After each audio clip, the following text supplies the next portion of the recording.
Hey, I'm Jason Harrell. And I'm Justin Boyd. And let's freaking do this.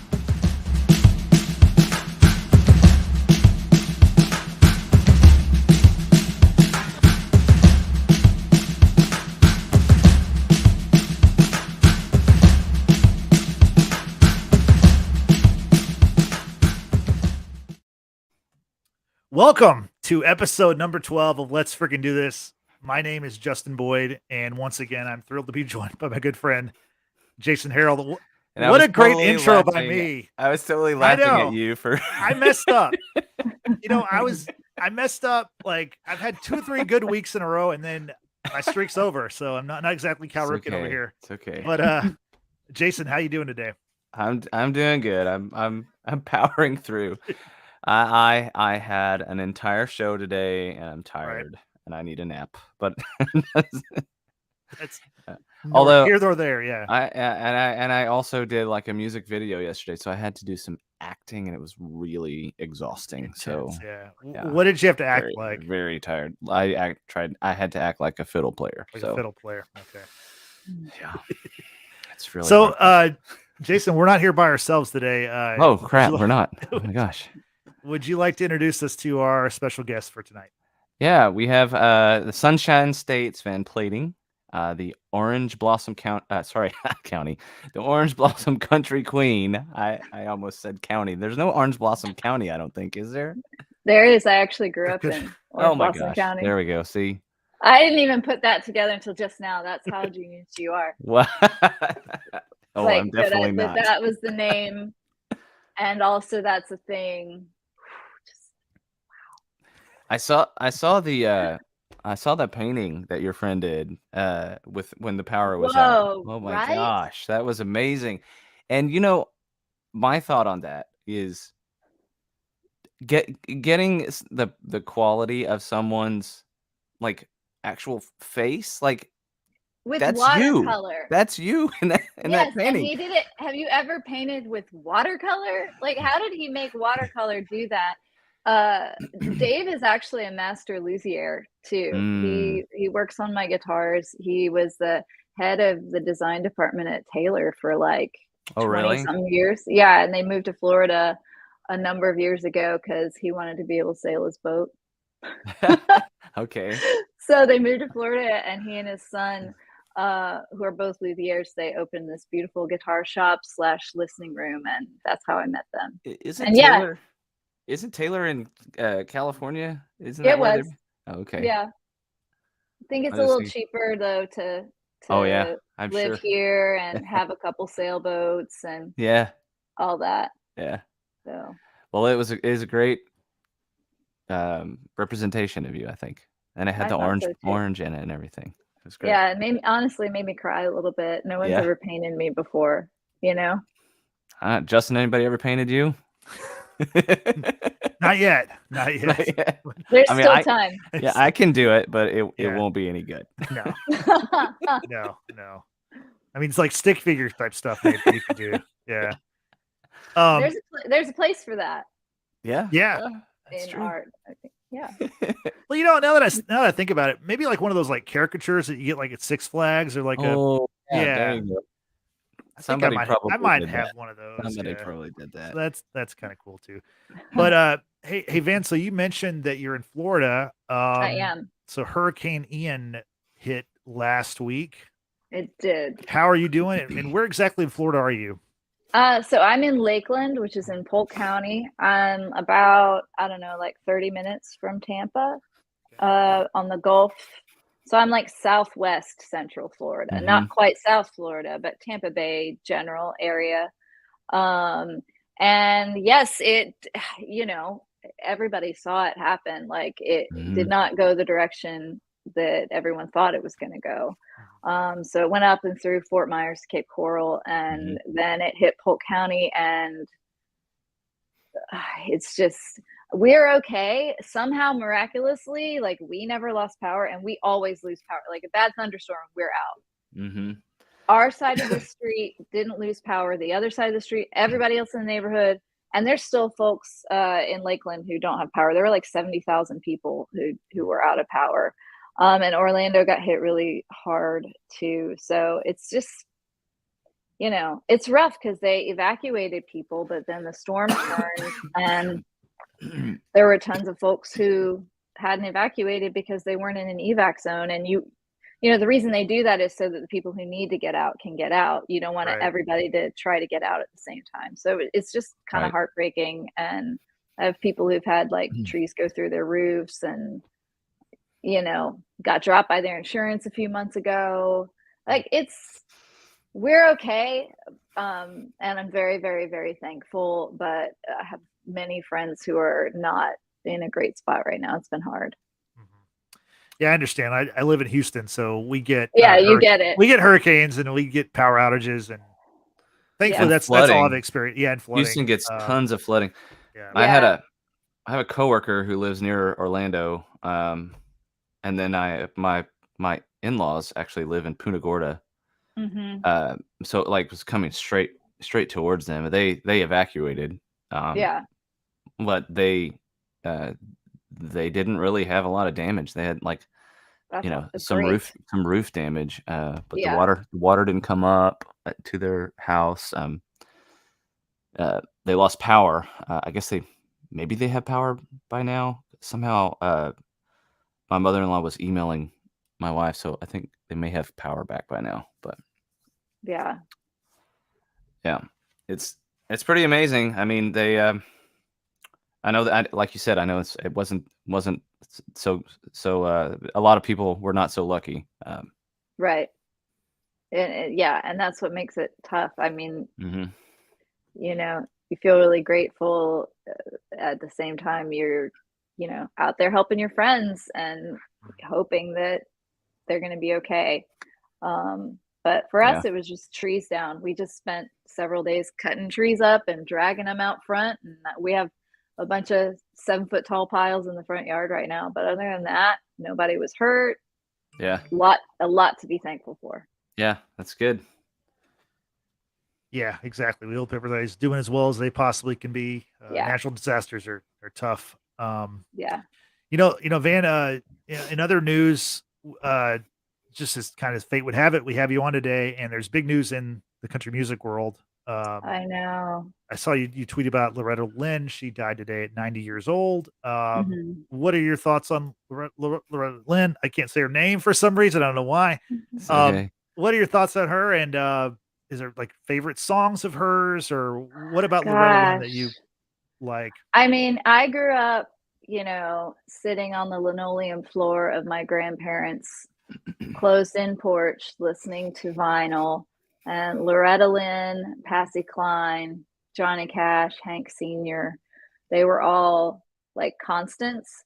So I had a lot of the older songs kind of embedded in my childhood, even without even really realizing who she was until I got older. And, I mean, I'm always kind of partial to the shit kicking songs. Oh, is this a cussing show? Am I allowed to say shit? You can. Should I just keep saying it? Absolutely.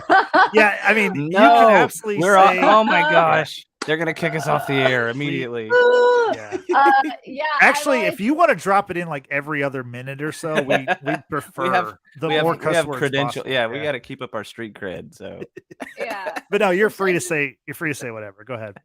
I just always had a ton of respect for her. I mean, even between the song like "You're the Reason Our Kids Are Ugly," which is a hilarious duet, to "Fist City," to the classic like "Coal Miner's Daughter" and all that stuff.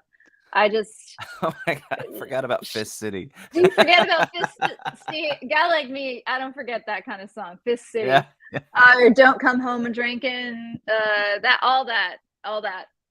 All of it. I ate all of it up. My grandmother did not always approve of her, but my granddad was all in. And then, getting older and I'm trying to think. I feel like she resurfaced in my like intentional brain when she made that record with Jack White, Van Leer Rose. Not too long ago. Like what, 5? How long ago was that? I think it was like 10 years ago now. Oh man. my gosh. Don't say that. Actually, I'm going to look it up right now while we're talking. When I love Jack White, he's so rock and roll. And I've always felt like he really hits that mixture of, what is it, like rock and roll, and there's folk influences. He's always had folk undercurrents mixed in with the rock and roll. And so when I saw that record happened, okay, I'm looking to see what year it was. Oh, you're gonna die. 2004. What? April 27th, 2004. Oh man. It had staying power. Okay. You know what I mean? Like it had resonance, right? It kept going. Yeah, but it really did. And I feel like that album kind of brought her to the attention of a whole new generation of fans who weren't necessarily like your trad country music people. Right. Like, you know, people who listen to rock music listen to her. And I saw her perform a few years after that. She was in her 70s. She came through and played at the Lakeland Center, which is like a big room here in town. And she had a broken leg.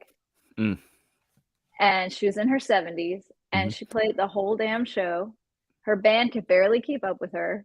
And I was just like, my mind was blown, because that's the only time I've seen her live. And we found out she was coming through town, and I was like, I was pregnant with my first daughter, and I was like, we have to go. Like, I don't care how many times I have to get up to pee, we have to go.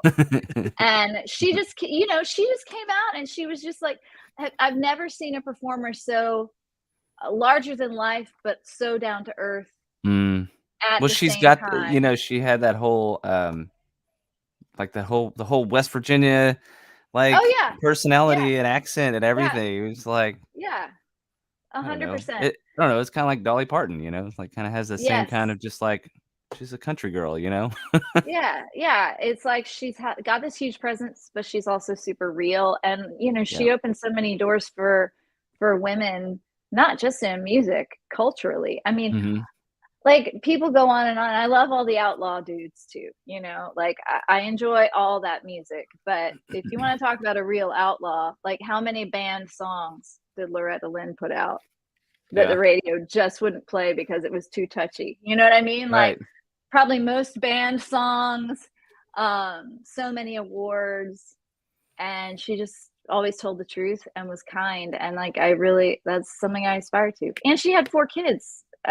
While she was doing it, and I have 4 kids, and I don't know, there's just a lot that inspires me about her and who she was. And I'm bummed that she's gone, but 90's a real good run.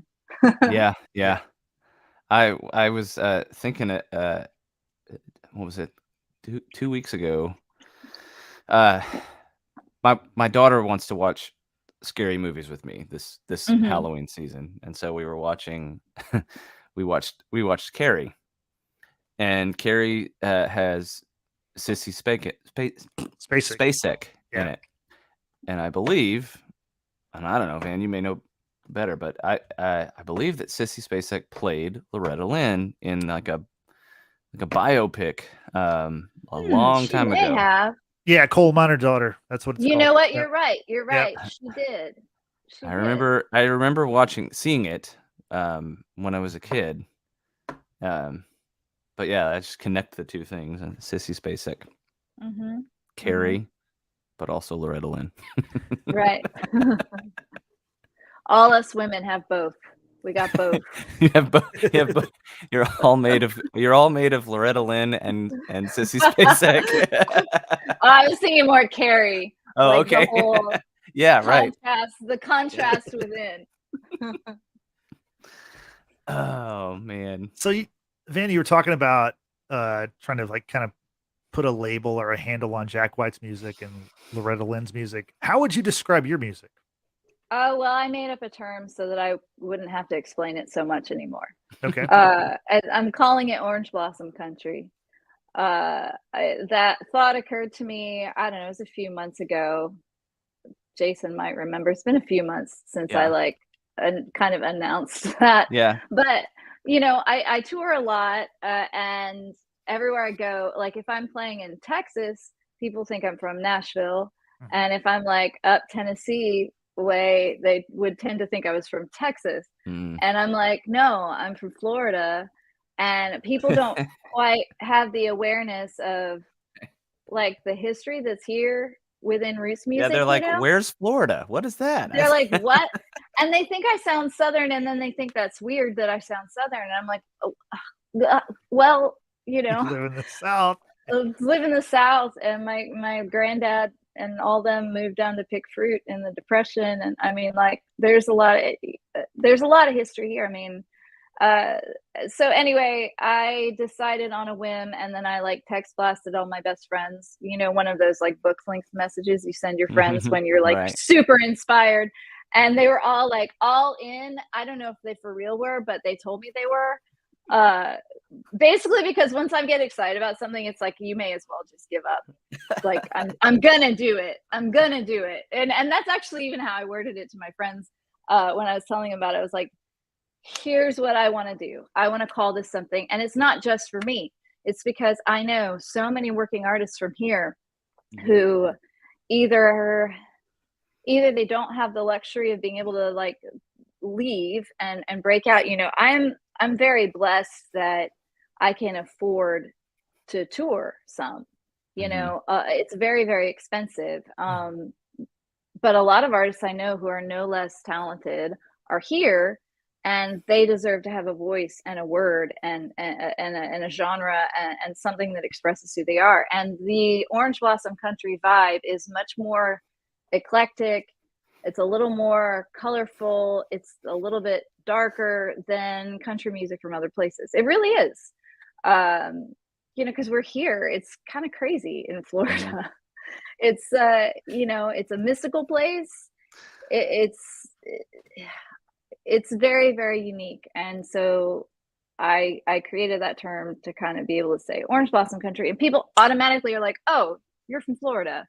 Oh, okay, you write roots music and you're from Florida. And I'm hoping that it also, as I describe my music that way, hopefully it also helps like pull in these other artists who are my friends, who deserve every bit of the same amount of success that I'm happening to be able to have right now. Because I believe in all of them. They're all fantastic, stupid good artists from here. I like that. It's ridiculous how good they are. Stupid good. Yeah. Very cool. And speaking of your music, you play a lot of instruments. I do. Yeah. I'm a very noisy person. I was reading your bios. Let me tick them all off. We got violin. Yes. No, and we're gonna talk about that here in a second specifically. Okay. But violin, viola, piano, keyboards, electric and acoustic guitar, and at one point you played bass in an emo band. I did. So let's lead off with that. You were in That's an what emo we're band, we're right? most interested in, the emo band. We're gonna tackle all of it, but let's start with the emo band. What was the name of your band? And do you remember those songs? Yeah. I remember. Okay, so that was not. I was in the band. It wasn't my band, but I was in the band playing bass because everybody loved Smashing Pumpkins back then, and they thought it would be cool to have a girl bass player. And I was like, I actually play violin, but sure, I want to be in a band, and I'll do it. And do you play kazoo? We got a question from Greg Johnson. Greg wants to know, do you play the kazoo? I'm like, sure. So the band was called the Saturday Club. That's a good name. I like that. It is a good name. It's a good name. And I remember one song, it was called, oh shoot, what was it called? Cheap Disguise. Very emo. It was all about like being a poser, you know. And I think the lead line was like, the vocalist, what did he say? It was like, it's raining, there's mud on your face, and no one can tell that it's you. And then there was like a bass slide that I was pretty proud of. And that's it. That's all I remember. Although one of my most rock and roll experiences of my career did happen in that band. My hair got set on fire at a show when I was in that band. Yeah. That's pyromania. Not on purpose, right? Not on purpose. Okay. We were playing this, you know, real. It's a notorious room here in Lakeland that doesn't exist anymore, called the Mad Hatter, and it was like a teens hangout. And there was a kid behind me who was like definitely high, and my hair was like it's like down to my waist, and it was then. And he kind of like leaned over, and all of a sudden, like, I didn't feel it. I felt the drummer fly over his drums, and they said, I mean, I was missing a chunk of hair. They said it was like a flame, and he like tackled me and put it out. But yeah, I lost a chunk of hair at a show, at an emo show of all How did things. I will look at how did he get it? Like, how was there fire in the first place? Was he smoking something He was and it caught it? smoking something. I don't know what he was Okay. smoking. I don't Maybe know if like it didn't. Maybe it was just a cigarette. He's definitely like out of his mind high on something. I don't know what, because the kid like kind of just stood there. And Matt had a towel because he's a drummer and he's always really sweaty, and he put it out, and I was fine. A little startled, but fine. Yeah. He put it out with his sweaty towel. It was Luckily, great. he's sweaty. Well, Yeah. Van, I have to tell you, that kid was me, and I am so sorry. I'm so sorry for setting your hair on fire. The whole reason for the podcast was to get to that story. We did it after 12 episodes. Yeah.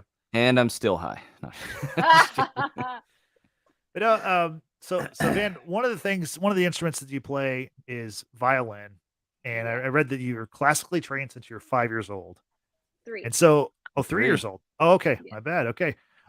So my friend Jason here, he plays the fiddle. Yeah. And I want y'all to talk about what's the difference between the fiddle and a violin. Let's break this down. Fiddle v violin. What's the difference? Pros, cons? Which is better? Is there a difference? It's all in how you play it. It's technique. Okay. It's down to technique, in my opinion. And I have a music degree. Oh, there you go.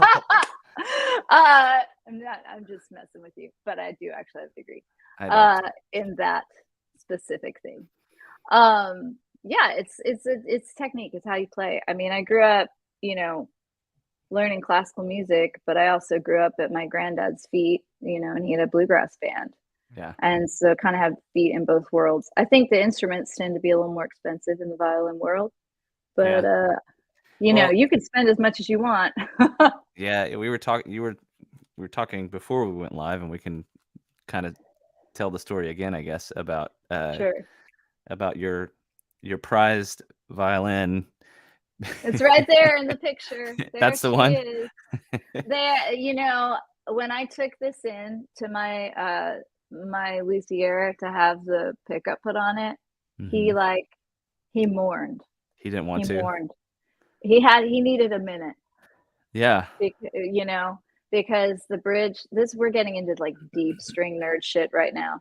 But the bridge even on these super nice Bags bridge pickups, the bridge is always going to be just a little bit thicker than on a custom bridge that you have your luthier make. So it's not quite it's still very responsive, but it's not quite the same as the hand cut bridge that you get, when you go to have a bridge cut. So yeah, he was sad, but he did it anyway. What you installed on there, I mean, it's not permanently on there, right? Like you can take it off if you wanted to and put you can I just don't because because you need to play it in live shows. But I was actually just watching a bunch of videos about this because I have a bunch of them, but most of them are garbage. But I have 2 fiddles that I play at shows. One of them is a solid body one that I bought like, I don't know, less than a year ago. That's the one I mainly play. But I have another one, and it's a more traditional looking one. It's acoustic, but it's got a pickup in it. It just kind of sounds terrible though. Yeah. So I was considering, I still am considering getting a pickup for my acoustic fiddle. You should do it. That I really like to play. That sounds way better. You should do it. You should absolutely do it, and just use like your nicer DI that you use for your acoustic guitar, and it'll just be like a much more enjoyable playing experience. Yeah. For you. That's my vote. You didn't ask, but I'm telling you. That's I mean, I will take it. I will take it. Take it from someone who defaced her lots of zeros in 1864 instrument so that she could play shows with it. Which it's funny because I think mine is, like, I remember I took mine in because so my grandpa gave me this one, but it wasn't like one that he played. My grandpa didn't play anything, but he bought and traded instruments and all kinds of stuff. Yeah, that's so and cool. and he had, so that's why I have a bunch of them. And again, most of them are Uh-huh. junk. I have another one that actually belonged to my great great grandfather on my grandmother's side, and he actually Mhm. played it. And I have a picture of him with it, and he, That's so he was the cool. kind of player that like he put it in the what do you Yeah. call it, in the crook of his arm or whatever, and played it like Yeah, that. yeah, So yeah, yeah, yeah. There's so so many different ways to do it. yeah, I have that one, and I don't play it. It's kind of it needs to be repaired. Uh, but when my grandpa was still alive, he wanted me to take like a handful of these that he had given me. He wanted to find out what they were Mhm. really worth. And so I Mhm. took him into it was like I think it's called the Fiddler's Green here in the Austin area. It used to be in Austin, but now it's like in Lockhart or something. But I brought them in there because they were going to do an appraisal for it, and I brought Mhm. them in there, and I had like 4 or 5 of them or whatever. And he's like, "Well, it's going to be $10 for." He wanted to charge, they're going to charge $10 to appraise it. So Mhm. I gave them, like, I brought one out. It's like, "Oh, don't give me your money, just keep it. This is just like maybe $100 or whatever." And so Yeah. I handed them all up there, and they finally looked at this one, and he's like, "Oh, this is the one. Give me your $10." And and he was like, I mean, and it was like, this was 22 years ago. And Yeah. he looked at it, and he told me that it was worth like $1,800, That's and great. it had like, but it has a crack in the top. Mhm. Mhm. So like he talked about, like I could get it fixed or whatever, and the reason it's got a crack is somebody tightened down the chin rest just Mhm. too far, Too and they far. just Yeah. tightened it up. And now you kind of have to, the only way you can get it to stay there is you have to kind of put it back in that groove and let it sit there. So Right. I could get it repaired. But I remember thinking like, wow, this is like a really expensive instrument. But you're talking about yours. My Well, yeah. but you can see there's a label on the inside of mine, and somebody had penciled in 1927 on it. It's like, wow, this is really Mhm. old. And you're talking about yours is 18, what is it, 1864. 1864. You Yeah. have like an I antique. should have brought it. I should have brought it in here. I should have brought it in here just so you could see. It's a wax Yeah, finish.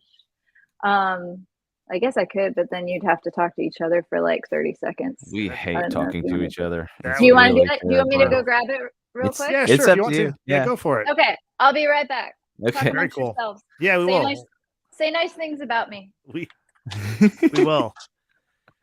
So she's going to get her violin, Hmm. right? Okay. Now, Which Jason, has a pickup on it that her luthier did not want to put on there. But Yeah. as we were talking about, you can't really play live without having your fiddle with a pickup. So uh, so how was your day, Justin? no, it was good. Yeah. uh, Just hanging out. just hanging out. Yeah. Yeah.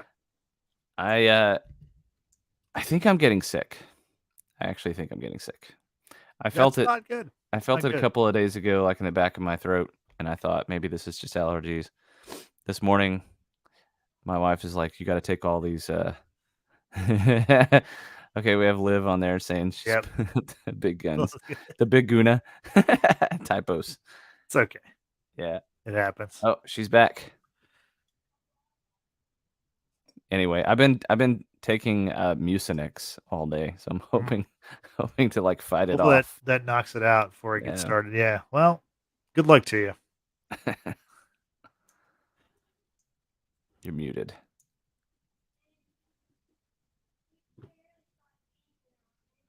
Did you mute her, Justin? Nope. No, I think her microphone might be Uh-oh. disconnected or Oh something. no. That happens pretty easily. We'll get her back here in a second. There we you go. are. There we go. All right, awesome. I brought two since we were talking about our granddads. Oh yeah. This is my granddad's. It's like, Can you put that bigger, Justin? What's that?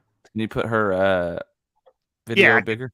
Yeah, here we go. So this one, similar to you, this was my granddad's fiddle, and he's left-handed, and this isn't left-handed, it's a normal violin, but he would play it backwards.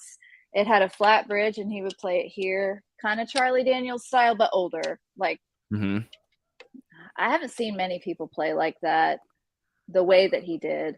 He did center like this, and it had one of those center chin rests, and then the bridge was flat, but he had it in his brain. He played everything backwards. So he'd have the bow here, and I'm left-handed, and I can't even figure out how he would do it. But this one is what I used to play for live, but I really, really like my main instrument. But I thought it was neat. It has a little, can you see the name stamped on the back? Oh, I see. Yeah, I see. Yep. Does that say Hope? Hop. It says Hop.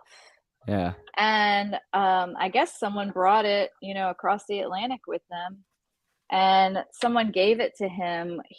So Citrus went south. It was not good business, and he started working in a gas company in like the 40s, and someone gave it to him, and he taught himself how to play since they had a bluegrass band, and they played like every weekend. And then check out this weird bow. Jason, you'll get a kick out of this. I don't use this bow really ever because it's just very like a weird rubbery kind of bow. But look at the tip, Jason. It's like it's silver. Yeah, that's strange. Isn't that weird? Is it wooden? Is that wooden? It's just painted or something? It's actually it's metal. Actual silver. Oh. Can you see that? Yeah, that's very strange. So I don't know. It was his bow, but it's not the best bow to play with, but I keep it because it was his. So he taught himself to play. He taught himself to play. Yeah. He was a guitar picker and a banjo picker. He had 8 brothers, and they had a bluegrass band. And when they weren't, they grew up sharecropping, and then when they weren't farming, they were playing barn dances like all over Lower Alabama. Yeah. And then they moved to Florida, and brought the music with them, and it's funny because that's both sides of my family. That's the history there with them too. They were all sharecroppers. So this is the one. This is the lady, the fancy one. Yeah. She's not that fancy by violinist standards. Believe it or not. But luckily I'm not a violinist, so but she is mine. This is made in the 1860s, 1864, by a guy who was known for making upright basses, but he made a few of these as like, I guess, an experiment, and that's why I could afford it. It actually sounds like a much more expensive instrument even than it is. But yeah, it's got the pickup in it and everything. And so is that pickup it's a part that's the bridge, like the actual bridge you had to take, that's a part of it. Okay. Yeah, it's by LR Bags. They engineered this for Alison Krauss originally. And that was when they first got the idea to do fiddle pickups. And there's lots of other ones you can get, but these they sound the best. Anyway, that's the instrument. It's got a wax finish, so you can see how like soft that looks. Mm-hmm. Oh, yeah. So I actually have to leave paper in my case to keep it from melting. Yeah. Oh my gosh, I didn't think about that. Yeah. So my fiddle has fine tuners on all the strings. Mm-hmm. And I didn't even know that it was like not a thing that you would find on like a really high end fiddle. You only have like one fine tuner. Mm-hmm. I guess fine tuners were like a much later invention, I guess. Mm-hmm. And I guess I can see like if you put them on there, it would probably alter the sound to some extent. It adds a lot of tension to the strings. Yeah. Right. So even if you don't have them like torqued majorly hard, it does add tension to the strings. And so like if you're playing and where's Justin, are you so bored? No, okay. Cody Pennant, he's thinking the same thing I was about to say. Play something. Like that's yeah, that's exactly what I was about to say. I was waiting for my chance to say that. Oh, I have not touched this thing since Americana Fest, so I'd rather not right now. But if I had thought about it, I would have warmed something up. maybe next time. Okay. But Well, yeah. do you want to play a song like on the guitar or whatever? Yeah, I'll play a song. Do us a little. I usually would say yes, but I honestly haven't picked it up. I'm sorry. Yeah. Well, we kind of like tricked you into going to get it. So yeah, I wasn't even. I should have known fiddle player as that hosts. was not what we were. We did not tell you to go get it so you could play it. I thought it's cool to see. Just like my parents growing up. What do y'all want to hear? How about, let me see. I mean, The Way Down, that's your most recent album. You want to play the title track off that? Sure.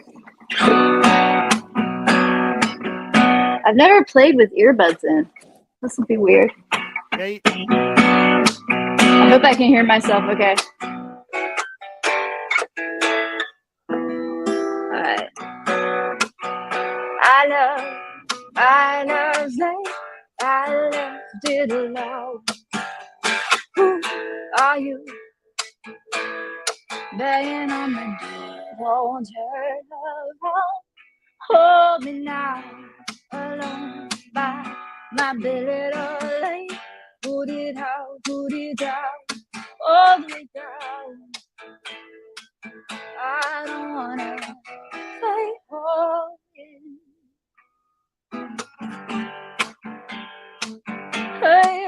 I nothing, but I'm feeling good. Are you feeling good?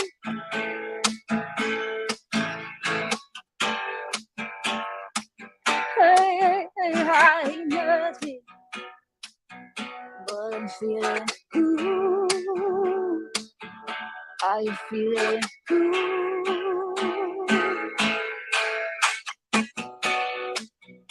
I lost another thing.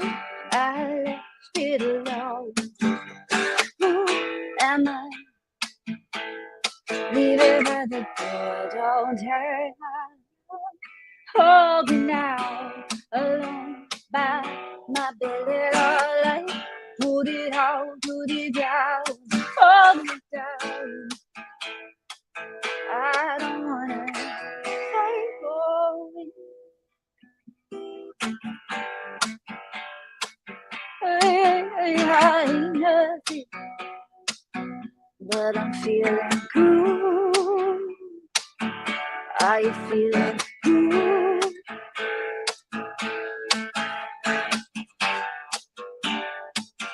I ain't nothing, but I'm feeling good. Are you feeling good?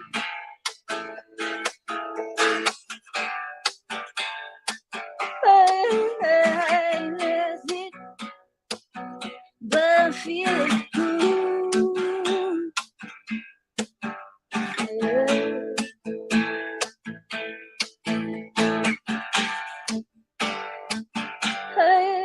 I ain't nothing. That was great. Thank you. You have a very unique voice, I think. Especially for country music. I don't think that there's anybody that like sounds like that. I feel like oh my gosh, that's so kind. Yeah. I feel like I pick up on like a lot of I don't know, like you said you're in an emo band, but like it feels like a lot of alternative rock. That's what I hear in your songs when I listen to them as well. Like it's very, it feels like I don't know what I'm saying, but yeah, I mean, you're like the Lilith Fair vibe is definitely strong with me. Yeah, for sure. Especially in my previous, like the records I've put out already. My first one was very much like a love letter to everything I loved in the 90s. The Americana thing has sort of happened organically. Like Americana kind of found me, and it's been kind of a process of kind of embracing more and more of where my roots are. So I feel like the next album that's coming out is going to be like I love all of them. I love every single record, and Mm-hmm. I mean all two of them. I love all two of them, and all the songs. But I definitely feel like it's it's a journey of kind of uncovering what's kind of always been there, Mm-hmm. and so the next album is going to be a little rootsier than the first two. Well, like, because of that. I mean, like, what is Americana anyway, right? Like, it's just Right. Like, you can't say it's really country. Like, it's it's Right. just. I mean, country might be a part of Americana. I don't know. Like, it's just like. Yeah. Sorry, I knew we were gonna get interrupted. Hi, family. Anyway, yeah, I don't know what's happening, but anyway, yeah, no, it's just like I don't know. I think I probably said this before on the show, but like Americana, like what used to be rock and roll is now just basically Americana. Like. Oh, you're right, for sure. Like Like Petty, Lucinda. Exactly. If Tom Petty was putting out music right now, everything in the 2000s that Tom Petty put out was probably considered Americana. It's just for sure. And that song I just played was a co-write. Also, I wrote that with my co-producer Brian Elijah Smith. Okay. And so there's a little bit. There it is. Yeah. That song was a late night co-write. I was basically not even awake when we wrote it. We kind of like went back and forth on what the chord progression would be. Mm-hmm. And then he kept playing the chords, and I just improv the whole song. And then it was like 3 a.m. I had gotten there to the studio, and we started work right away. And I kind of scat sang the whole song, and I was like, okay, I'm done. I can't write lyrics tonight. And he was like, oh, I think you're singing words. And I was like, no, I'm not. Definitely not saying words out loud right now.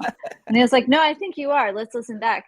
And so he's a very patient, like deliberate kind of person. And he sat back and listened back to the voice memo and wrote down everything Norman Rockwell set to music. And he wrote down the words, and the whole song was there. So Johnny Cash's Americana. Johnny Cash's Americana. Wow. Hi, Liv. Well, that's cool. Like, I have never written a song like that. I feel like that is something that other people have done. Mm-hmm. Like, you just kind of have, like, I hear people talk like, what is it? Like my friend Russell talks about, like, sometimes a song will come to him, and it's like the melody. Sorry, I'm talking away from the microphone. The melody is like it's like something he hears in another room. Like that's the way he feels about it. Yeah. And so the melody will come to him, and then he'll come up with words with it. Mm-hmm. I have never been able to do that. I just really. Words first for you? Yeah, I just gotta get the words out, and then I figure out how they're supposed to go. And then as I'm going with the melody, then I'll like carve away some words sometimes because it won't fit right, But sure. But that's almost like magic, though. If you, to me, like if you're coming up with if you're like scatting it and then fitting words into what you're putting out. That was wild because I was 100% saying words. I definitely sounded like real sleepy, but the words were there. And yeah, that was, I've never had another song quite like that, but I do often write music first, not always.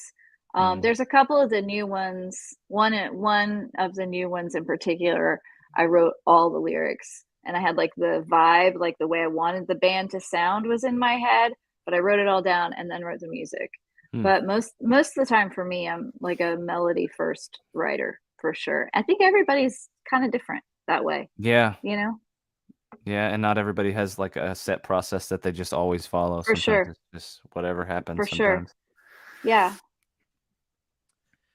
So Van, we've got Liv in the chat, and you've played some music with her recently. Talk about that. I have. Well, I produced an album that is coming out on November 4th for Liv, and she really, really cool, vibey, kind of talking about the 90s. She reminds me so much of Fiona Apple. It's ridiculous. She even looks like a tiny bit like her. And but she's got this beautiful contralto, and so we built an album around her voice. It's 8 songs, And the first single is called The Mistake, and I killed it. You killed it, Liv. You were great. She really dug in and tried things and experimented, and it was a lot of fun for me. I've never like solo produced something without someone else assisting before. This was my first time being like the engineer and the producer, and it's all my fault if everything falls apart kind of thing, you know? No pressure, right? Yeah. So and yeah. I'm sorry, I cut you off. No, go ahead. What were you gonna say? I like you. Well, you said I guess that you said you were the engineer and the producer. Yep. Like, so you did the mixing and all that stuff. I didn't mix it. Our friend Liam Bauman mixed it, but I pushed the buttons. I set all the mics. I did all the recording and stuff. All that, all the arranging, all the recording. Yeah. I even taught Liv how to push some buttons so that we could move faster. She was very, very awesome that way in the studio, with being down to try some stuff and help out. So, but yeah, her first single came out a little bit ago. It's called The Mistake. It's kind of a Miranda Lambert goes grunge kind of song. She drops an F-bomb like 16 seconds in. Yep, I heard that. Yeah. I had to block some relatives so that they wouldn't be offended. I love them. But yeah, it's that has been a really fun thing that I didn't know I was going to end up doing. You know, and seeing it come to life. It still doesn't feel real because only one of the songs is out right now. But I strong-armed her into coming to Nashville for Americana Fest. I like just went ahead and got the Airbnb and then went ahead and said yes to a show for her. And she loves that about me. And so she played at Andy Rubinsky's show at, I can't remember the name of the vinyl shop right now. The Groove. How could I forget that? It's a good name for a vinyl shop. Right. The Groove. No Depression covered it, which was pretty cool. And it was really fun to be like, have her to be there for her first Nashville performance. That feels like a really big deal to an artist, you know? Yeah. You mentioned Americana Fest. You had a pretty busy time there, right? As far as I did. Yeah. How many shows did you play, and what was that like? I played 8 shows of my own shows in 4 days, and then I sat in a couple times with some other folks too. I just love to play, and I kept saying yes, and that's kind of how I roll. I'm there because I want to network and I want to play, and I'm bummed that I miss seeing some of my friends perform, but it was an amazing week, and it also gave me a wonderful opportunity to test drive a bunch of new songs that are going on my album that I'm working on now. In I tested them out in like 7 or 8 different rooms, all within a week with different people. And that's kind of an amazing opportunity to be able to do that, like concentrated time frame like that. Yeah. And it was really rad. I mean, that's one of my favorite weeks of the whole year. Americana Fest, it's like a family reunion with all the cousins you like, you know? I don't really have many of those. No, I'm just kidding. Well, imagine if I'm kidding. did. To my cousins who are watching, yes, I'm just kidding. I love you all. Yeah, it's cool. You never know who you're gonna run into. It's the kind of week where like nobody's offended if you can't like stay for the whole show because we're all just running around like crazy, but you also just kind of happen into the most wonderful conversations with people, and it's amazing. It's a week full of just music. What could be better than that, you know? Is it fair to say, because I honestly don't know anything about it except for what I've seen you guys post about after this most recent one, but it seems like it's maybe more geared towards the sort of indie artists than say something like a South by Southwest or something. Yeah, I think the kind of the thinking behind it, and there's different opinions, of course, as there are on everything, as to whether or not they're successful at this. But in my experience, it's been a great one. The idea is that you go to Americana Fest to find your next favorite artist or your next favorite band. Like it's very emerging artist focused that way. Now this year was tough because they had lost one of the venues, Cannery Row, which had like 4 different concert halls all in one building. So it was a bit spread out, which made it difficult, especially for those of us who are like schlepping to 2 shows a day. Getting back and forth. If you wanted to see someone set in between, it just was. They actually let me check my guitar at the Basement East so that I didn't have to like lug it around, because I like wanted to see Sierra Farrell, but then I had another show later. So it was a little bit difficult to get around. But yes, 100%, it's great for emerging artists because they get a chance to play. You know, a couple hundred of them get a chance to play for people from all over. Everybody in our corner of the industry pretty much is there. They're all there hanging out, you know, and so you never know who you're going to run into. It's important to go and be visible, like if you can.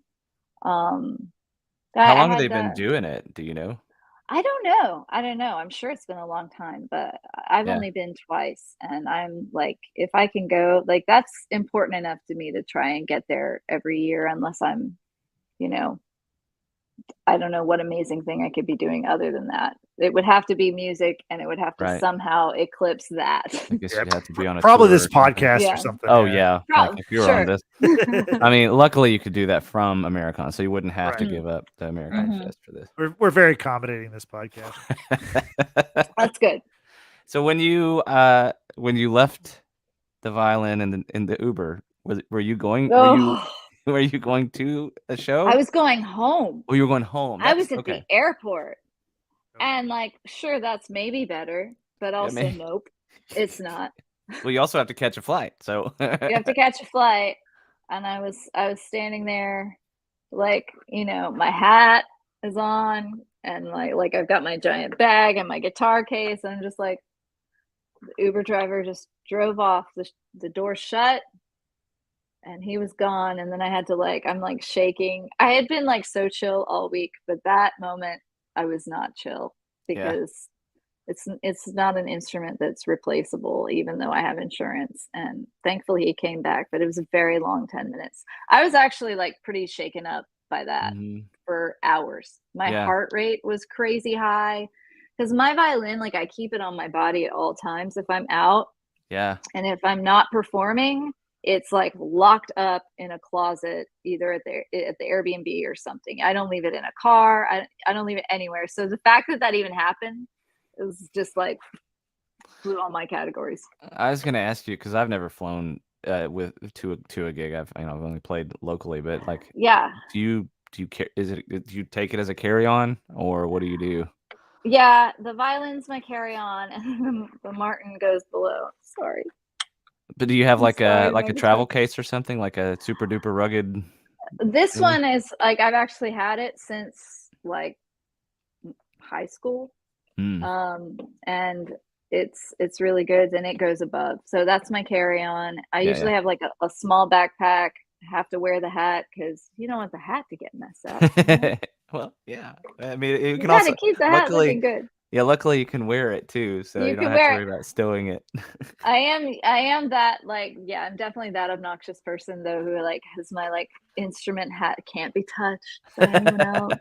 But my hat is on top, and I'm like, no, I'm closing it, you know. But like flight crews are usually really accommodating. It's the TSA that can be rude to you usually. So and the length of the thing, if it's like it meets the criteria for like putting in. Now this one it's a little skinny. Like, you see how thin it is? Yeah, that's kind of like one I have. Okay, I'm kind of asking you because I may have to fly soon with my fiddle, so I'm like trying to pick up some hints. I mean, it'll fit. It'll absolutely fit. And like most case companies make them so they will, because so many artists fly all the time. And then this I just detune it, pack it with foam. Yeah. And I gate check it, and I hope for the best. So far, we've been okay. So Cody Pendant basically should just be a third co-host. He's got the best questions. Hi, Cody. So we've kind of changed what we did with it, and now it's rolled into like it's part of our, it's like adjacent to our homeowners policy that we have, because it's personal property, but it's also for my business.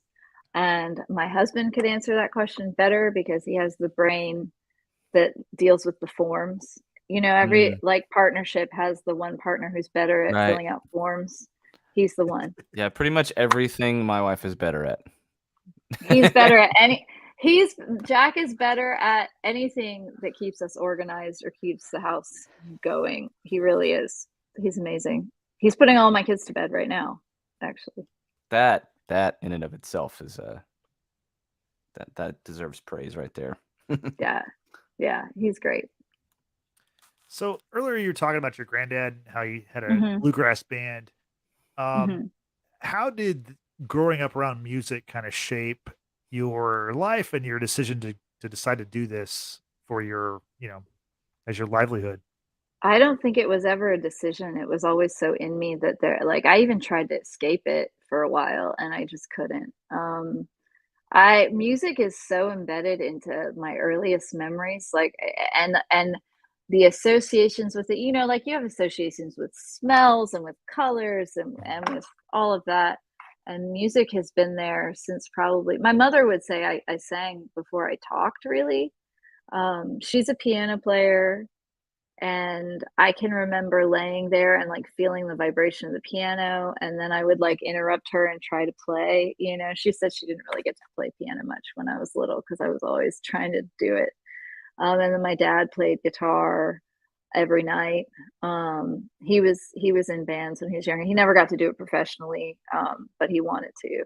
They did they did lots and lots and lots of cover bar gigs and when they were in high school, which seems like they shouldn't have been able to do that, but it was the 60s, so whatever. So that, and then my granddad too, it was from place to place everywhere I went, whether it was at home, my mom playing piano and singing hymns, or my dad playing Beatles songs and John Denver, who I don't like John Denver, but my dad loves him. Or my granddad, which was all old bluegrass and then country music. It was just kind of the constant. It was always there, and I always sang. And I guess from the time I was tiny, I just always wanted to be a musician. For a long time, I thought I'd be a violinist, like a classical violinist, but that was never really my idea. It was kind of programmed for me by other people, and because I was good at it. And so I studied violin my whole life, from when I was 3.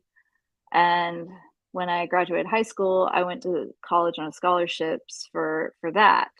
And so I was working when I was in college. I had to, and I loved it. Don't get me wrong. I have no regrets about any aspect of that, except for the fact that I never felt like I had a choice in that. So while I learned a ton, I mean, my gosh, the discipline that it takes to play concertos and Paganini and play symphonies and lead an orchestra, it's tough. It is tough work, and there's zero margin for flaws in your performances. I mean, it's very, it's like the Olympics all the time when you're learning to play classical violin. But I always wanted to write, and I used to hide it. I would hide it a lot. And then in college, I wanted to be in bands, and I remember asking my professors if I could play in the jazz band, and they told me I wasn't allowed because it conflicted with other classes they needed me to be part of. And so I just quietly started doing session work and didn't tell anyone. Isn't that ridiculous that I had to that's so nerdy. It's so nerdy to I'm sneaking away to do violin session work, I'm not sneaking away to do drugs. Right. I'm sneaking away to create music. What a rebel you were. Yeah. Right.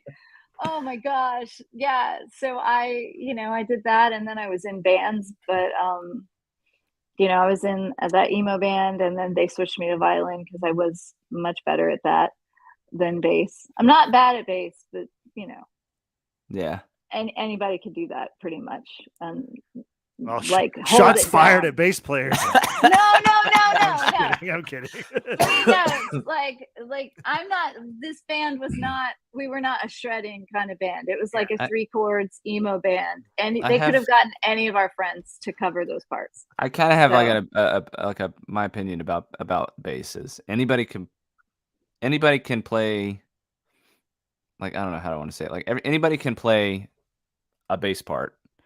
But not everybody really can play the bass. No, absolutely. Yeah. That's not what I meant at all. Yeah. I know. Justin's just rude. That's all. I've just got to interject humor every once in a while. Yeah. No, you're good. Yeah. You're good.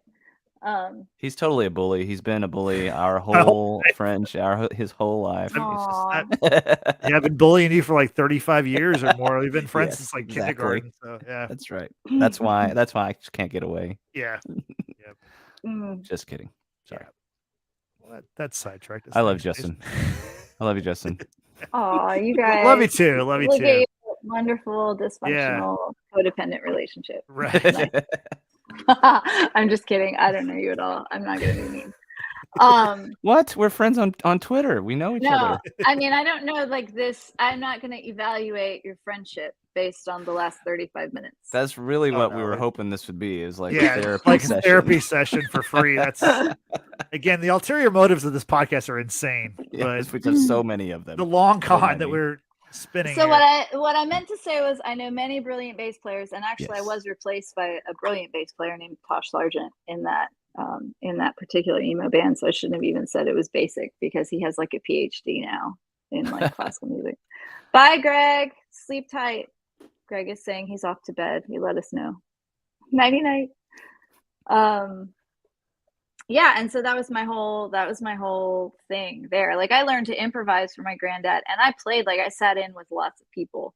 But once I got to college, it was kind of like, here, this is your box that you live in, and this is where you need to be, and it required everything. And so kind of everything else fell by the wayside there, and I narrowly escaped going to graduate school for violin, and that was kind of the turning point for me into doing what I really wanted to do, which was to write music.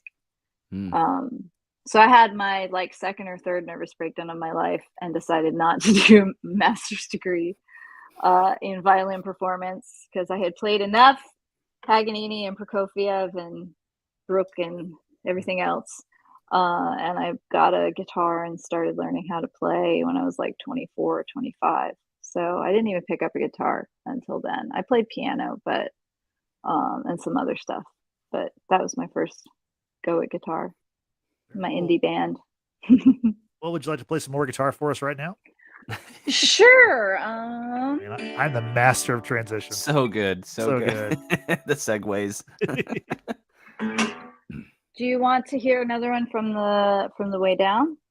Or do you want to hear a new one? I'm open to whatever. It's up to you. One of the songs I was going to ask you about that I don't think you will probably be able to play because it's a duet is a song called Mountain. I think that's a really great song by you. Oh, thank you. Yeah, but Bird on a Wire is a great one. Do you do that song Mountain like when you're doing do you do it just by yourself or? No, I don't play Mountain by myself. I did play it at the album release show for that that record, which was really fun. But that one I don't do it by myself because it just wouldn't be the same without Bradley singing. Right. He co-wrote that song. Bradley Walden did. And that was like we were both obsessed with Liv loves that one, she says. Yeah, the vocals go together so well. Yeah, it's on that song. A good duet. We had a lot of fun with that. We were both obsessed with the new A Star Is Born. Yeah. Oh yeah. And Shallow. Shallow. Bradley Cooper and Lady Gaga. Yeah, and we were like, can we do something that has the vulnerability / vocal power of that? Vocal power is definitely in it for sure. Yeah, I can hear it now that you say that. That's really cool. I did not put that together. I like that movie. That's really awesome. Cool. Yeah, it's cool. So that's that one. But no, I can't do that one by myself. That would require Bradley Walden. He's in LA doing, I don't know what he's doing, but probably doing something. Can we call him I up? don't know. Get him on. Although the duet wouldn't work with the stream. Dang it. Probably not. Probably not. No. Let's see. All right. Let's see. How about I'm gonna do a different one than the one you asked for. I'm gonna do Dirty Frame. This is sort of, I call this my swampiest sounding song from The Way Down, because it sounds kind of a little bit like Petty. I wanted to please God and the mother, play my shoulder would grow wings, long brown hair, tangled in a curtain while my mind learned to dream safer things. Oh, the years were tender and now they turn. My arms are heavy, my legs gone limp. My head's brown, now it's turning gold. Flying up higher, closer to home.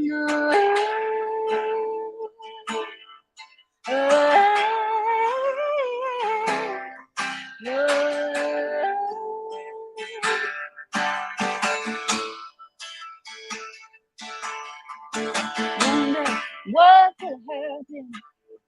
I learned how to fly back then.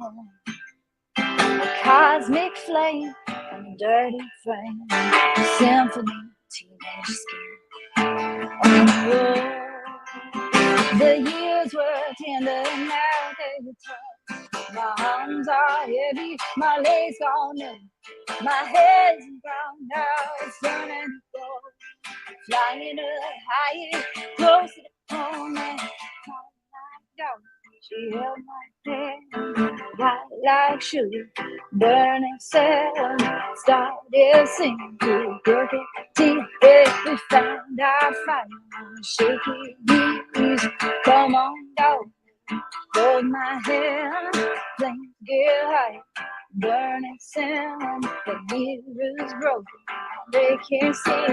My body is gone now, my heart is numb.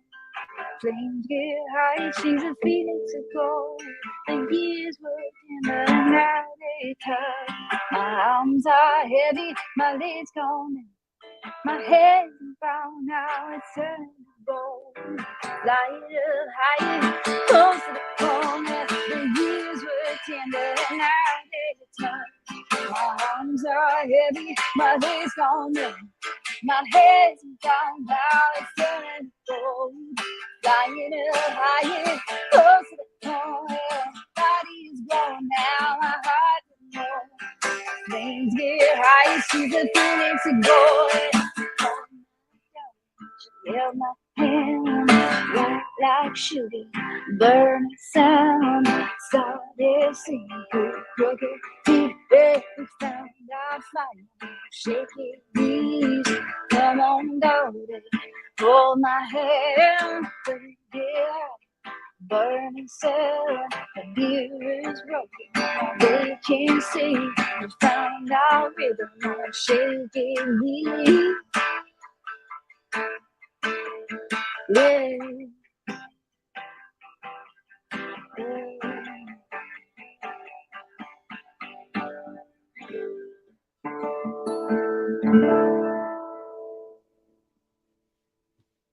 It's great. Sounds Thank good. you.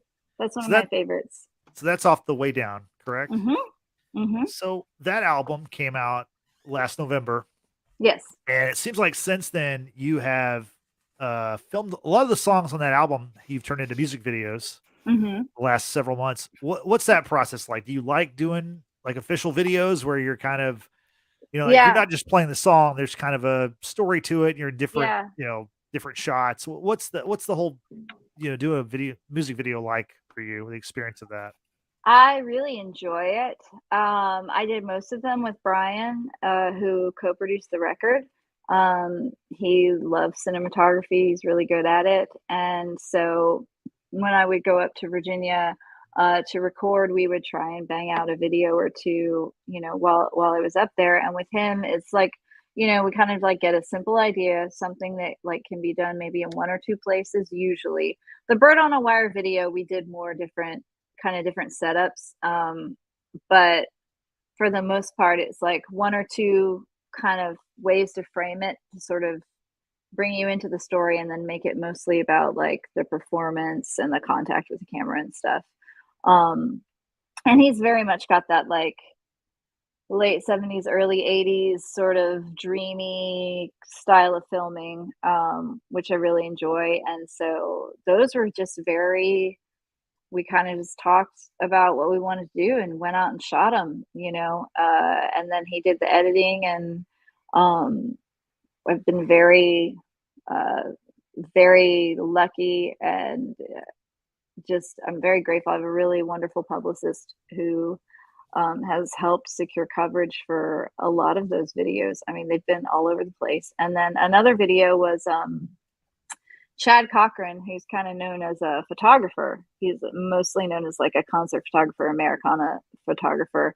But I had seen a music video he did for our friend Tim Easton, and I really liked it. And I was planning on doing a portrait session with Chad during Americana Fest last year, and I just threw it out to him. I was like, hey, would you want to do a music video for my song New York?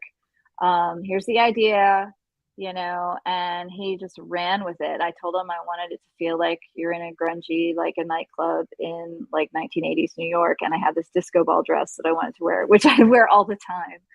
It's like I bought it for the video, and I legitimately wear it all the time. I'm like a human disco ball. It's ridiculous. It's so much fun. People cannot be mad at you if you're wearing that dress. It's just like they can't even keep a straight face. It's awesome. Yeah, and so Chad filmed that video in a couple hours at the Airbnb, and we just had a concept that I wanted to go for, and he like got it and went for it. It's sort of a mixture between like something you would see Blondie do in the 80s or something Talking Heads would have done, with like the different like really close shots and then getting farther away in different parts of the body. So I don't know. I just like it. I don't mind being in front of the camera. I love to perform, and it's kind of its own version of an audience because you're making something that you hope people will engage with, and so it's another way to perform. And there've been Diddy TV is a huge supporter of mine. They continue to just lift me up, and Robin and Amy have put so many of my videos in circulation in their different channels. There's a fiddle one that my friend Michael MacArthur filmed here at the house. It's the song "The Way Down." My friend Josh played it on baritone electric actually, and I played fiddle on it. And that one's out there. I think it's on my YouTube channel. But yeah, I just like it. I think it's a fun way to let people engage with your work that maybe they won't be able to see you in person, or maybe because they see the video, they'll want to come see you in person. Right. I like it. I enjoy it. I mean, so I keep doing it. There's a ton of people who, just spend a lot of time scrolling through YouTube, Yeah. And plus it's you have a music video to like, for me, it's like, it's real when you have a video behind it, because that's just kind of I don't know, my memories of music is it's always about the music video as well. There's all the big songs that you remember. Yeah. There was a video. I mean, yeah, and it can be tough, like from a budget standpoint, that can be tricky. But I've had friends willing to do it for much less than I would not have been able to afford all of that if it hadn't been for friends being willing to help me out. I definitely paid them, but I paid them a fraction of what I would have had to pay. Same. So I'm great. I'm just incredibly grateful for all of that. I mean, none of us operates in a vacuum. We all need community to help us do anything. So that's part of how I got all that stuff done. It is interesting how much of that kind of stuff happens, and we kind of like barter with each other on the things that we, I'll play some fiddle for you. Do you mind, I don't know, putting some banjo in my track? Like that kind of stuff. Right. Yeah. So Van, do you have any upcoming shows you want to promote?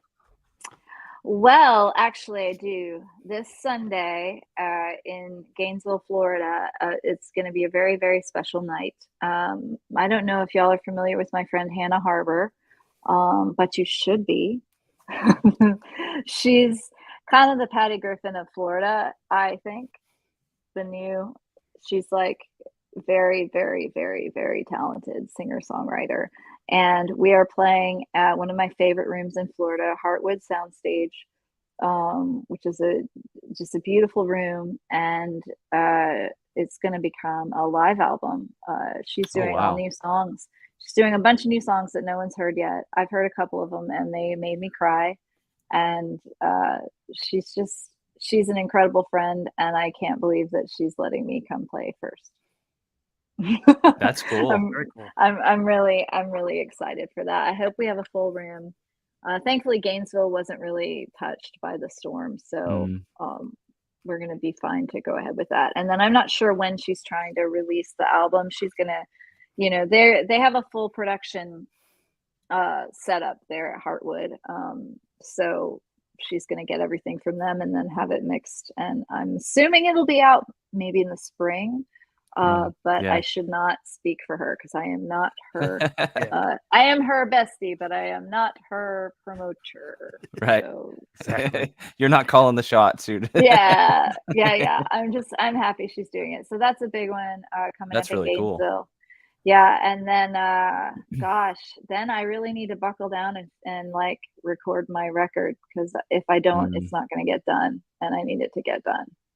Do you have kind of like a target date in mind for release of that, or? Yes. Yeah. Yes, it's going to be released September 15th of 2023. Okay. A week before Americana Fest. Good timing. And yes. So there'll be a couple singles probably coming out before that. But that means I need to have it all kind of done and wrapped up. I was by gonna March say, at the latest. That's like a good way to make sure that you get your stuff done, is like put a date out there. Yeah, I have to get it done. I've started it. I've started it, but it's going to be 10 or 11 songs, and there's a lot of work and a lot of like folks to get into the studio, and and I've been so busy with playing that I've kind of had to say like, okay, I need to be at home so that I can work while the kids are in school, and because you can't play lots of shows, and at least I cannot be out playing shows and like be a human here with my 5 roommates and be recording. It just doesn't. That's just not gonna work. So that's what the next big thing. It's gonna be called Orange Blossom Child, and that's also the name of the title track. And it's going to be a little more rootsy than what people are accustomed to from me, but it is 100% the things that people tend to respond the most to when I play live, which is really exciting. It's my voice is a lot more raw live than the way it's been captured in the past, and that's not a critique. It's just an observation, because I love what I've done in the past. This is just going to be a little bit more rough around the edges, which is 100% accurate to who I am. So yeah, I'm excited about it. Very cool. Well, would you like to play another song before we get out of here today? Sure. Well, I'll do one of the Outlaw songs for the new record. How about that? Sounds good. I get to say the word shit like 6 times. Uh-oh. Look out. So this one is called It's in the Spirit of Loretta Lynn. And so appropriate for today. Very timely, yes. Or any day. It's right. never a bad day to pay homage to the Queen. This one's called Big Time Small Shot, and it is 100% a real, true story. As Madam business beneath the willow tree came along real strong with me. We sang our hearts out that fine sunny day. Melody came, she took hold. Thought I found a friend to go, but you were just enjoying attention from another man's wife. Men love attention. Your heart stalking, double crossing, crooked walking, big talking. Well, word travels fast down Interstate 4 from Jacksonville to my front door in that yellow brick house by the lake in the middle of town. Your tongue went up north to Nashville and back down 95. That road was packed. How could you think it wouldn't get back to me? Your heart's talking, double crossing, crooked walking, big talking head. Ooh. Your heart's talking, double crossing, crooked walking, shit talking man. You think it's so impressive the way you hold that guitar?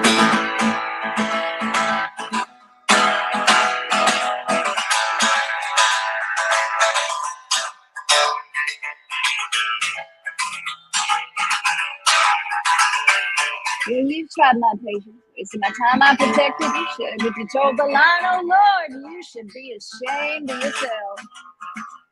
You're a big time small shot, don't you see? And I'm moving on. Final 3, I'll take my ticket south. 75. Maybe I'll find Jesus there. Your heart's talking, double crossing, crooked walking, big talking man. Ooh.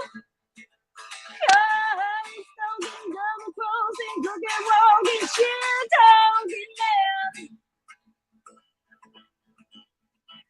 I don't intend to cause you hurt. Sitting around, stewing in the dirt, but the truth is, friend, my sisters and I are tired. So now that you know that I know what you said, call it even, put it to bed, not before our hearts last goodbye. Your heart's talking, double crossing, crooked walking, big talking man. Ooh. Heart's talking, double crossing, crooked walking, shit talking man. Heart's talking, double crossing, crooked walking, big talking. Heart's talking, double crossing, crooked walking, shit talking man. I wish you well and all the best to you, sir. Goodbye now. Oh, I love that song. So that was fun. great. So once again, that's Big Time Small Shot. That's going to be on your upcoming album in Yes. September of 2023. Yes, you got it. Very cool. Didn't hold any punches on that one. Or pull Nope. any punches, I should say. It's all there. We I like it. I like Yeah. it. And your voice is, like you said, is real. That is a different, like, you're what am I trying to say? Like you're letting loose. Like you're Yeah. there's vocal, not to sound cheesy, but that there's vocal power. Like, you're Yeah. pushing it out with that one. It's Yeah. great. Yeah. It's stuff that's always been in there, and I've never really used it. Mhm. And so It's awesome. this new record is going to be a lot more of just using everything that I got, and not holding back at Hell all. Because that's not who I am, but it takes you a few years to figure out. Thank you, Cody.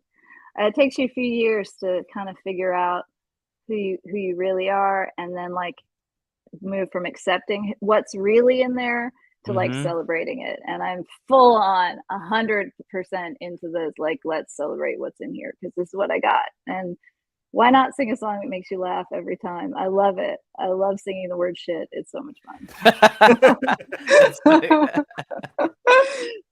That's the part we're going to cut out. And Oh, yeah. right. It's gonna Right. beep. No, we'll leave it in there for your cousins. Great. Great. Your family, yeah. So, Van, it was great to have you, and we look forward to possibly having you back when the new album's ready to go. We'd love to help you Yep. promote it. Thank you. So I have really enjoyed looking at your website. It's vanplating.com. Mm-hmm. How can people find your music, and how can they find you on social media? Well, I am the usual places. Spotify. So if you want to date casually, you can find me on Spotify for free. For free. If you're if you're real serious about it, if you want to escalate things, Right. I'm on Bandcamp, Apple Music, like all of that stuff. Anywhere that you can buy music, anywhere you can stream music, just find Van Plating. And then on social media, I'm on Twitter more than I should be. You find me there, As we all are. all the time. I'm on Twitter, but also Instagram. That's my other. Those are my two like ones I'm most active on. Is if you like pretty things and aesthetics, find me on Instagram. If you like talking about stuff, find me on Twitter, or just find me on both, because why not? Right. I know you're there. They have their own purposes, right? Yes, 100%. Very cool. And we're also on social media. You can find us on Instagram and Twitter. We're at LFDT Pod. Again, at LFDT Pod. So please follow us so that you can find out when we have people like Van on the show again. Yay! There we go. Jason, do you have any final thoughts before we get out of here? I'm glad that Van came on. It was nice having another even though you don't call it fiddle, another I do. I another totally do. Okay. Well, it was funny because Will was on and he credited you, I believe, with violins on his latest album, and he credited somebody else with fiddle. I thought that was funny. Who even knows if that's true? I mean, William. I don't even know if that's what he said on the credits for real, or if he was. No, I saw. That's how good his delivery is. Oh, you got the notes? I got the CD, and I mean, okay. I had to, like, my eyes aren't very good, so I had to really look, but I did see it on there. I see. Anyway, That's it was funny. nice having somebody on here and it was awesome seeing your fiddle, your violin. Yeah, I'm sorry I didn't play for you. Next time, maybe I'll play some fiddle for you. That's okay. I just wasn't feeling it tonight. Yeah, you do. We have no intentions to make anybody do anything they don't want to do on this show. Like, totally, however you want to approach it, it's all cool. Yeah, we really appreciate having you, and so thanks again. Yep. And thank you to everyone who's watching this now or maybe later on YouTube. And if you're doing that, do us a favor. Please like this video and subscribe to our channel. It really helps us out. We really appreciate it. It also, the more people that subscribe to our show and click on this stuff, we'll see people like Van, and we want people to see her and hear her music. So, help us all out if you would. Also, our podcast is available on podcast platforms like Spotify and Anchor. So on those platforms, if you could please give us a follow, maybe rate and review it, that would also help. We appreciate it. So for Van and for Jason, this is Justin saying we'll see you next time. Thanks for watching. Bye-bye.